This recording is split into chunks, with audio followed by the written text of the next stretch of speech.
Hi everyone, welcome to Swarna traditional life. ఈరోజు special ఏంటంటే పావు బాజీ. పక్కా స్ట్రీట్ స్టైల్ పద్ధతిలో ఆల్మోస్ట్ అన్నీ కూడా మన ఇంట్లో ఉండే వాటితోనే చాలా సింపుల్గా మనం టేస్ట్లో ఎక్కడా కాంప్రమైజ్ లేకుండా ఎలా చేసుకోవాలో తెలుసుకుందామా. పావు బాజీకి కావాల్సిన పదార్థాలు, తయారీ విధానం తెలుసుకుందాం రండి. ముందుగా మీడియం సైజులో ఉన్న బంగాళదుంపలను 2 తీసుకొని చిన్న ముక్కలుగా కట్ చేసుకొని పక్కన పెట్టుకోవాలి. తర్వాత గ్రీన్ బఠానీని తీసుకోవాలి.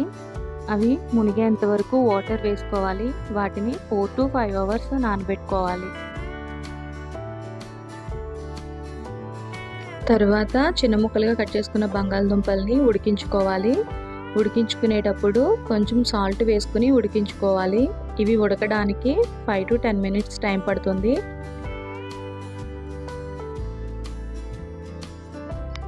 మనం ముందు నానబెట్టుకున్న బఠానీలు 50% ఉడికించుకోవాలి. 50% తీసి పక్కన పెట్టుకోవాలి. అవి మిక్సీ జార్లో వేసుకుని మెత్తని పౌడర్లా తయారు చేసి పక్కన పెట్టుకోవాలి. బఠానీలు ఉడికిన తర్వాత ఒకసారి చెక్ చేసుకోవాలి. ఈ బఠానీలు 50% ఉడికితే సరిపోతుంది. ఉడికిన తర్వాత స్టవ్ ఆపుకొని పక్కన పెట్టుకోవాలి. తర్వాత పావు బాజీ కర్రీని తయారు చేసుకోవాలి. ముందుగా స్టవ్ వెలిగించుకొని కడాయి పెట్టుకొని కడాయి హీట్ అయిన తర్వాత 2 టేబుల్ స్పూన్ల ఆయిల్ వేసుకోవాలి. ఆయిల్ బాగా హీట్ అయిన తర్వాత మీడియం సైజులో ఉన్న ఆనియన్స్ తీసుకుని చిన్న ముక్కలుగా కట్ చేసుకొని వేసుకోవాలి. తర్వాత 2 పచ్చిమిర్చిని తీసుకుని చిన్న ముక్కలుగా కట్ చేసుకుని వేసుకోవాలి.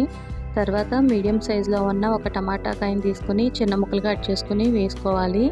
ఈ 3 పచ్చివాసన పోయేంత వరకు వేయించుకోవాలి.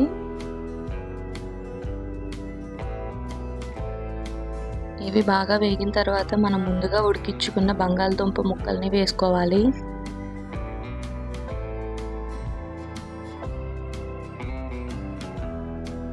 తర్వాత మనం ముందుగా ఉడికించి పక్కన పెట్టుకున్న బఠానీలు కూడా వేసుకోవాలి.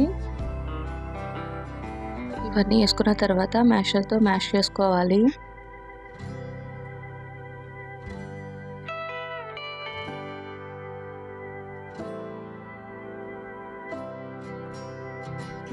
ఇవి బాగా మ్యాష్ అయిపోయాయి కదా, అందులో చిన్న టేబుల్ స్పూన్ పసుపు తీసుకోవాలి. అందులోనే 1 టేబుల్ స్పూన్ కారం తీసుకోవాలి.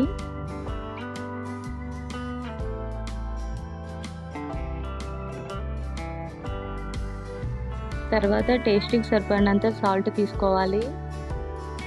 తర్వాత 1/2 టేబుల్ స్పూన్ ధనియాల పొడి, తర్వాత 1/2 టేబుల్ స్పూన్ గరం మసాలా, ఇందులోనే టేస్ట్కి సరిపడినంత 1/2 టేబుల్ స్పూన్ చాట్ మసాలా కూడా వేసుకోవాలి.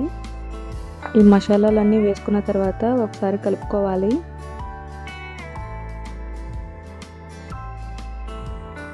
ఇవన్నీ బాగా మిక్స్ అయిన తర్వాత మనం ముందుగా మిక్సీ జార్లో పౌడర్ చేసుకున్న బఠానీ పౌడర్ని వేసుకోవాలి. ఈ పౌడర్ వేసుకోవడం వలన మనకి గ్రేవీ అన్నది చిక్కగా వస్తుంది, చాలా టేస్టీగా కూడా ఉంటుంది.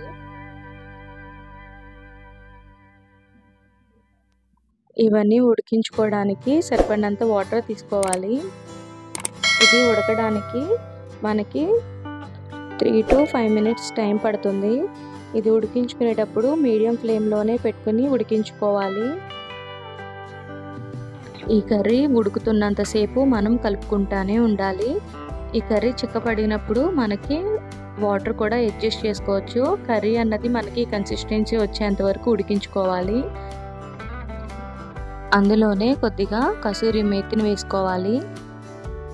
ఇది మనకి సూపర్ మార్కెట్లో దొరుకుతుంది. అందులోనే టేస్ట్కి సరిపడినంత కొత్తిమీర వేసుకోవాలి.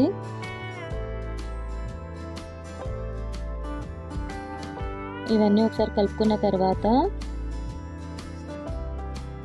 ఈ కసూరి మేతి వేయడం వలన పావ్ బాజీ మసాలా అన్నది చాలా టేస్టీగా ఉంటుంది.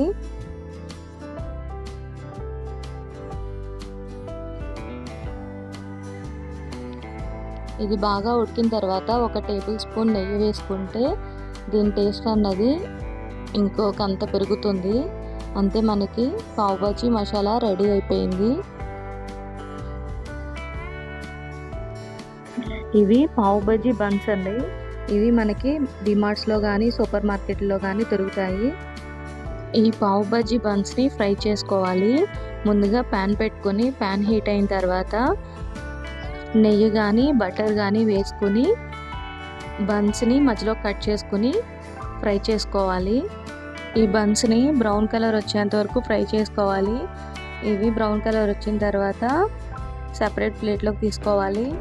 అంతేనండి, మనకి ఎంతో టేస్టీగా ఉండే పావ్ బజ్జీ రెడీ అయిపోయింది. ఇది వేడివేడిగా ఉన్నప్పుడే సర్వ్ చేసుకొని తింటూ ఉంటే చాలా టేస్టీగా చాలా యమ్మీగా ఉంటుంది.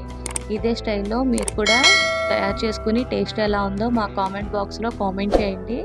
ఈ వీడియో కనుక మీకు నచ్చినట్లయితే లైక్ చేయండి, షేర్ చేయండి, సబ్స్క్రైబ్ చేయండి. Thank you for watching.